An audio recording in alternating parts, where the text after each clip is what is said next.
नमस्कार, आप देख रहे हैं मुसर्रत टाइम्स लाइव। एक नजर इस विशेष रिपोर्ट पर। दिल्ली के पर्यावरण मंत्री गोपाल राय ने आज प्रेस कॉन्फ्रेंस कर दिल्ली के प्रदूषण पर क्या कहा, सुने। दो संस्थाओं ने प्रदूषण को लेकर के अपनी रिपोर्ट जारी की, जिसमें पहले अंतर्राष्ट्रीय संगठन IQAir.com स्वीडन की जो संस्था है उसकी रिपोर्ट आई थी, जिसमें दुनिया के अंदर और भारत के अंदर अलग अलग शहरों में प्रदूषण के क्या स्तर हैं, PM 2.5 का क्या स्तर है, PM 10 का क्या स्तर है, इसको लेकर के रिपोर्ट जारी की गई थी। और उसके बाद सेंटर फॉर साइंस एवं एनवायरनमेंट CSE की रिपोर्ट वो सामने आई है। ये जो पहली रिपोर्ट है स्वीडन की, उस स्वीडन की जो रिपोर्ट है, उस रिपोर्ट में इस बात को प्रमुखता से दर्ज किया गया कि भारत के अंदर जो दिल्ली का प्रदूषण स्तर भारत के शहरों में जो पहले नंबर 1 या 2 पे हुआ करता था प्रदूषण के मामले में, दिल्ली आज अपने प्रदूषण को कम करते हुए आज वो 10वें नंबर पे पहुंच चुकी है। उसके ऊपर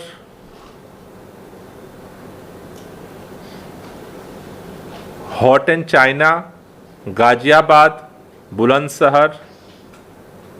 बिसरख, भिवानी, नोएडा, ग्रेटर नोएडा, कानपुर और लखनऊ शहर आज की डेट में उसकी रिपोर्ट के अनुसार आते हैं, जिसमें ख़ास तौर से PM 2.5 को कम करने में दिल्ली को सफलता मिली है। उनके रिपोर्ट के अनुसार दिल्ली में लगभग 15% पोल्यूशन का स्तर जो है वो डाउन गया है, कम हुआ है। दूसरी जो रिपोर्ट है, जो CSE की रिपोर्ट है, जो लगभग 150 से ज़्यादा पेजों की रिपोर्ट है जो CSE ने जारी की है। इस रिपोर्ट के अनुसार दिल्ली के अंदर लगभग इन्होंने 2 आंकड़ा लिया है। पहले CSE ने 2015 से 17 के बीच में अपना अध्ययन किया था, और उसके बाद इन्होंने अभी 18 से 20 के बीच में अपना अध्ययन किया है दिल्ली को लेकर के। और इनके रिपोर्ट के अनुसार दिल्ली में पर्टिकुलर 2.5 का जो स्तर है 25% से ज़्यादा कम हुआ है, जो दिल्ली के लिए ख़ास तौर से एक उल्लेखनीय जो है वो विषय है। इस रिपोर्ट में जो बहुत सारे तथ्य रखे गए हैं, लेकिन मुख्य तौर पर ये रिपोर्ट 5 बिंदुओं पर फोकस करती है, जो पिछले दिनों अरविंद केजरीवाल जी के नेतृत्व में दिल्ली सरकार ने जो काम किया।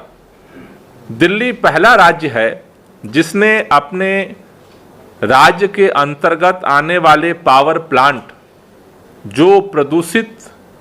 गैस पैदा करते थे उसको बंद कर दिया। अभी लगातार सुप्रीम कोर्ट के कहने के बावजूद 12 ऐसे प्रदूषणकारी षड्यंत्र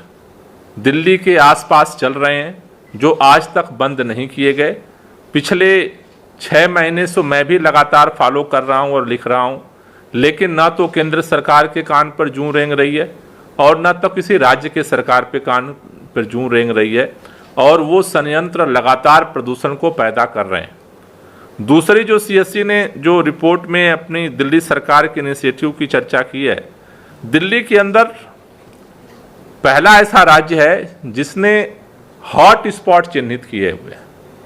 13 हॉट स्पॉट दिल्ली के अंदर चिन्हित किए हुए हैं, जहां पर माइक्रो लेवल पे प्रदूषण को रोकने के लिए मैनेजमेंट होता है, उसकी मॉनिटरिंग होती है, जिससे कि प्रदूषण के जो छोटे छोटे कारक हैं, चाहे वो डस्ट पोल्यूशन के कारक हों, चाहे वो ग्रीनरी के हों, चाहे वो बर्निंग के हों, चाहे वो एयर पोल्यूशन के हों, उन सब चीज़ों को हॉट स्पॉट पे काफ़ी बारीकी के साथ मॉनिटर किया जाता है और जिसका इम्पैक्ट दिख रहा है कि ये 25% हम पोल्यूशन को कम करने में सफल हुए। तीसरा पॉइंट जो उन्होंने आइडेंटिफाई किया है कि दिल्ली पहला राज्य है जो अपने इंडस्ट्रियल एरियाज को पीएनजी गैस का सब्सिडाइज्ड रेट पर कनेक्शन दिया है। आज पहला राज्य दिल्ली बन गया जहां 100% जो इंडस्ट्री है वो पीएनजी गैस पर कनेक्ट हो चुकी। जो भी ऐसे जैसे पेट कोक था, कोयला जैसे जो प्रदूषणकारी जितने ईंधन पर आधारित जो भी इंडस्ट्री थी वो सारे को बंद कर दिया गया और सीएससी ने इस बात को अपने रिपोर्ट में दर्ज किया है कि इसका भी इम्पैक्ट दिल्ली के जो एयर क्वालिटी को बेहतर करने में इसका भी इम्पैक्ट पड़ा है। इसके साथ जो चौथा पॉइंट उन्होंने दर्ज किया है कि देश का पहला राज्य है दिल्ली जहां पर 39 एयर क्वालिटी मॉनिटरिंग सिस्टम लगे हुए हैं, जहां पर रेगुलर बेस पर हम मॉनिटर करते हैं कि अभी आज एयर क्वालिटी क्या है, कल क्या एयर क्वालिटी है, उसका क्या जो है उसके आधार पर फिर अपने हम एक्शन को बनाते हैं, एक्शन प्लान को बनाते हैं। देश के अंदर जैसा हमने कहा कि बहुत सारे राज्य हमारे खास तौर से जो नेबरिंग स्टेट हैं, उत्तर प्रदेश हो, चाहे राजस्थान हो, चाहे हरियाणा हो, यहाँ पर जो मॉनिटरिंग सिस्टम है वो भी ठीक से इस्टेब्लिश नहीं हुए जिससे कि समस्या का पता चल सके। इसके साथ साथ जो सीएससी की रिपोर्ट में जिस बात की तारीफ सरकार की गई है वो है कि दिल्ली पहला राज्य है जिसने अपना इलेक्ट्रिक वाहन पॉलिसी को लेकर के आया है कि जो धीरे धीरे दिल्ली के अंदर हम इलेक्ट्रिक वाहन को प्रमोट करने की तरफ बढ़ रहे हैं, जिससे कि खास तौर से जो 2.5 है जो व्हीकल पोल्यूशन से पैदा होता है उसको नियंत्रित किया जा सके। तो ये दोनों रिपोर्ट के आधार पर खास तौर से जो सीएससी की रिपोर्ट आई है कि दिल्ली के अंदर जो इनिशिएटिव लगातार लिए जा रहे हैं जिसको उन्होंने दर्ज किया है। इसके अलावा जैसा आप सब जानते हैं कि दिल्ली सरकार इन्वायरमेंट को लेकर के एंटी पोल्यूशन जो कैंपेन है उसको लेकर के काफ़ी स्ट्रिक्ट तरीके से काम कर रही है और इन सब चीज़ों का जो इम्पैक्ट है उसमें जो एक और मेजर रोल प्ले किया है वो दिल्ली के अंदर 24/7 बिजली की सप्लाई है। क्योंकि दिल्ली के अंदर पहले भी 6 से 8 घंटे तक पावर कट लगते थे और पूरे दिल्ली के अंदर जो तमाम तरह के जो हमारे व्यापार हैं, चाहे तमाम तरह के जो कारोबार हैं, उसके लिए डीजल का जनरेटर सेट चलता था। दिल्ली में आज 24/7 बिजली सप्लाई होने की वजह से आज जो डीजल का जनरेटर सेट जो चलते थे उस पर लगाम लगी है। आज इमरजेंसी सेवाओं को छोड़ करके डीजे सेट पर प्रतिबंध है दिल्ली के अंदर, जिसका भी हमें फ़ायदा हुआ है दिल्ली के प्रदूषण को कम करने के अंदर। साथ ही साथ पिछले साल से हमने इसको और गति देने के लिए दिल्ली देश का पहला राज्य है जहां पर पोल्यूशन को कंट्रोल करने के लिए वार रूम सेटअप किया गया है। देश के अंदर कोई ऐसा राज्य नहीं है कि जहां पर वार रूम पोल्यूशन को कंट्रोल करने के लिए सेटअप किया गया हो। और साथ ही साथ जो हमने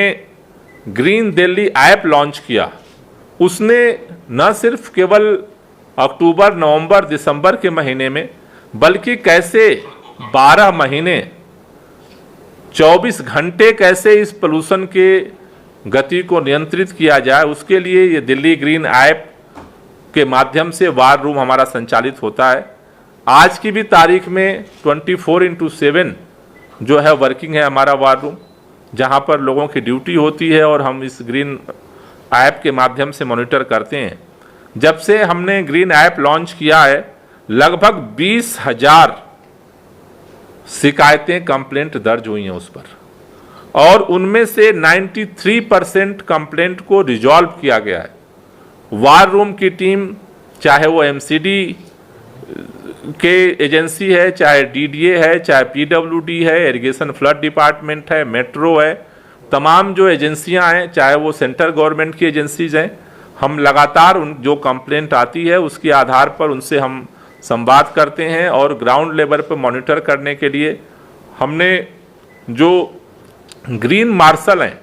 ग्रीन मार्शल जा करके जब ये रिपोर्ट आती है हमारे पास कि ये हमने प्रॉब्लम जो आई थी सॉल्व कर दी, तो ग्रीन मार्शल से हम उसको वेरीफाई करते हैं कि वो प्रॉब्लम सॉल्व हुई है या नहीं हुई है। तो इसका जो ये क्लोज मॉनिटरिंग सिस्टम जो वार रूम से ग्रीन दिल्ली ऐप से हमने लॉन्च किया, उसका भी हमें काफ़ी फ़ायदा हुआ है, जिसका हमें जो है इम्पैक्ट जो है इसमें दिख रहा है। साथ ही साथ दिल्ली के अंदर हमने अपने ग्रीन क्षेत्र को बढ़ाने के लिए पिछले 1 साल में वृक्षारोपण का काम किया। वो 1 साल की रिपोर्ट हम तैयार कर रहे हैं, जल्दी हम आपके सामने रखेंगे कि दिल्ली के अंदर अलग अलग डिपार्टमेंट ने अपने लक्ष्य के लिए इस कोविड के दौरान भी काम किया, जिससे कि हम ग्रीन बेल्ट को बढ़ा सकें। साथ ही साथ देश का पहला राज्य दिल्ली इस मामले में भी बना है कि ट्री ट्रांसप्लांटेशन पॉलिसी दिल्ली सरकार लेकर आई, जिससे कि हम अधिक से अधिक जो डेवलपमेंट के लिए तमाम जो वृक्षों को काटना पड़ता है, उसमें हम जैसे एक पेड़ जो कटता है उसकी जगह पे 10 पेड़ लगाना होता है, चाहे वो एक पेड़ कोई काटने की ज़रूरत पड़ती हो और चाहे 100 पेड़ की ज़रूरत पड़ती हो, तो उससे 10 गुना ज़्यादा पौधे लगाने पड़ते हैं। साथ ही साथ हमने जो पॉलिसी में एडॉप्ट किया है कि 80% पौधों को, जो वृक्ष हैं बड़े पौधे हैं, क्योंकि छोटे पौधों को विकसित होने में समय लगता है, तो उसके लिए हमने जो पॉलिसी बनाई कि 80% पौधों को ट्रांसप्लांट किया जाए। उसके लिए एजेंसी को पैनलाइज हम कर रहे हैं, जिससे कि उसको सही तरीके से ट्रांसप्लांट करके और उसको पौधों को जिंदा रखा जा सके। तो कुल मिलाकर के हम ये बात कहना चाहते हैं कि दिल्ली अपने स्तर पे एफर्ट कर रहा है और हम इसको और बढ़ाना चाहते हैं, क्योंकि जितना हम कर रहे हैं उससे दिल्ली का प्रदूषण स्तर सुधर रहा है, लेकिन दिल्ली के बेहतर एयर क्वालिटी के लिए और एफर्ट की ज़रूरत है। उसके लिए दिल्ली सरकार आगामी दिनों में तमाम एक्सपर्ट्स के साथ 2 दिन का हम राउंड टेबल कॉन्फ्रेंस भी करने जा रहे हैं, जिससे कि तमाम एक्सपर्ट्स की और ओपिनियन को लेकर के और आगे का हम अपना एक्शन प्लान बना सकें कि दिल्ली की एयर क्वालिटी को और हम बेहतर कर सकें।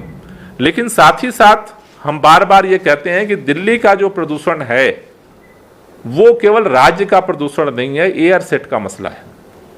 अगर गाजियाबाद के अंदर प्रदूषण बढ़ता है, उस पर नियंत्रण नहीं होता है, तो उसका असर दिल्ली पे पड़ता है। अगर नोएडा के अंदर प्रदूषण बढ़ता है, ग्रेटर नोएडा में प्रदूषण बढ़ता है, अगर भिवानी में प्रदूषण बढ़ता है, अगर पलवल में प्रदूषण बढ़ता है, अगर गुड़गांव में प्रदूषण बढ़ता है, तो उसका असर दिल्ली पे पड़ता है।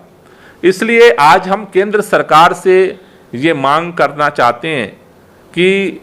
केंद्र सरकार, ये जो रिपोर्ट आई है, दोनों रिपोर्टों IQAir.com की स्वीडन की जो रिपोर्ट है और जो CSC की अभी रिपोर्ट है, इन रिपोर्ट के आधार पर वो इनका मूल्यांकन करे और कैसे नॉर्थ इंडिया के अंदर खास तौर से जो स्टेट हैं, चाहे वो पावर प्लांट को बंद करने की बात है, चाहे जनरेटर सेट पर लगाम लगाने के लिए 24/7 बिजली सप्लाई करने की गारंटी करने की बात है, चाहे दिल्ली के आसपास का जो पराली का प्रदूषण आता है उसको नियंत्रित करने के लिए जो एक्शन प्लान बनाने की बात है, इन तमाम पहलुओं पर सरकार जो सो रही है वो जागे। क्योंकि सरकार लास्ट समय में जागती है और लास्ट समय में जागती है, फिर कहती है कि हरियाणा तो कुछ कर नहीं रहा है, पंजाब तो कुछ कर नहीं रहा है, हम क्या करें। फिर पावर प्लांट बढ़ाने के लिए एप्लीकेशन आ जाती है कि 6 महीने के लिए और बढ़ा दीजिए, 1 साल के लिए और बढ़ा दीजिए। तो हमारा निवेदन है केंद्र सरकार से कि केंद्र सरकार सोने की जगह जागे और अभी से इन सभी राज्यों के अंदर जो एक्शन प्लान बनाने की जरूरत है उस पर तुरंत कार्रवाई की जाए, जिससे कि नॉर्थ इंडिया के साथ साथ दिल्ली के एयर क्वालिटी को हम और बेहतर कर सकें। ये हम आज केंद्र सरकार से निवेदन करना चाहते हैं। दूसरी बात, अभी 8 तारीख को होली से 1 दिन पहले तमाम हिदायतों के बावजूद MCD की लापरवाही की वजह से गाजीपुर लैंडफिल साइट में बहुत भयानक रूप से आग लगी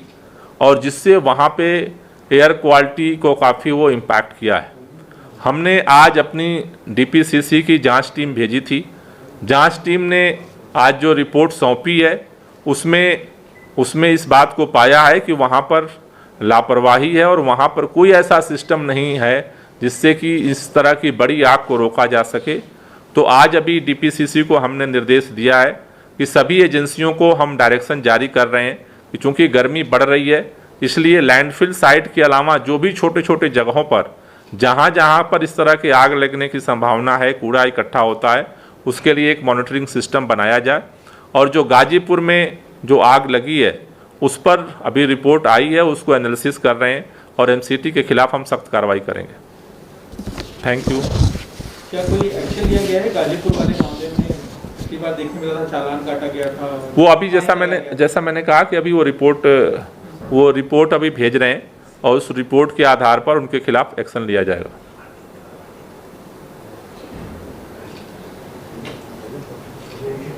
ये जो राउंड टेबल कॉन्फ्रेंस अभी किया जाएगा, ये क्या होगा, किस तरह के एक्सपर्ट होंगे और किन चीज़ों पर विचार होगा? नहीं, इस पे दिल्ली को लेकर के चाहे जितने अलग अलग जो इस तरह की संस्थाएं जो काम कर रही हैं, जैसे आईआईटी कानपुर है, दिल्ली आईआईटी है, या इस तरह के सफ़र है, तमाम जो एजेंसियां वर्क कर रही हैं, तो और दिल्ली में जिस तरह से जो एजेंसीज ग्राउंड पे वर्क करती हैं, एमसीडी हुई, पीडब्ल्यूडी हुआ, मेट्रो हुआ, इस तरह की जितनी एजेंसी ग्राउंड पे वर्क करती हैं, तो ग्राउंड पे उनको क्या क्या एक्सपीरियंस आ रहे हैं, जो रिसर्च हैं उनका क्या एक्सपीरियंस है कि दिल्ली के अंदर जो हम कर रहे हैं वो तो हम कर रहे हैं, लेकिन और इसको बेहतर करने के लिए आगे क्या कर सकते हैं, ये सभी लोगों की ओपिनियन इसमें गैदर करेंगे। सर, जीएनसीटीडी बिल को राष्ट्रपति ने मंजूरी दे दी है, तो आपकी अगली क्या योजना होगी? क्या आप सुप्रीम कोर्ट जाएंगे या क्या करेंगे? देखिए, लीगल तो ऑप्शंस को लेकर के हम लोग बातचीत कर रहे हैं और उसको जो भी ज़रूरी कदम होगा उसको उठाएंगे। क्या सुप्रीम कोर्ट ही एक अब दरवाजा रह गया है, क्योंकि पहले भी वहाँ आप गए थे, कॉन्स्टिट्यूशन बेंच ने फैसला सुनाया था, तो क्या उम्मीदें हैं आपको सुप्रीम कोर्ट से? देखिए, अब सुप्रीम कोर्ट निश्चित रूप से जब सुप्रीम कोर्ट के आदेश को संसद के अंदर ये बिल ला करके पलटा गया है, तो सुप्रीम कोर्ट एक रास्ता निश्चित रूप से बचा हुआ है कि वो इस चीज़ को कैसे देखता है, लेकिन सारी लीगल ओपिनियन के बाद ही इस पर हम लोग आगे बढ़ेंगे। Thank you.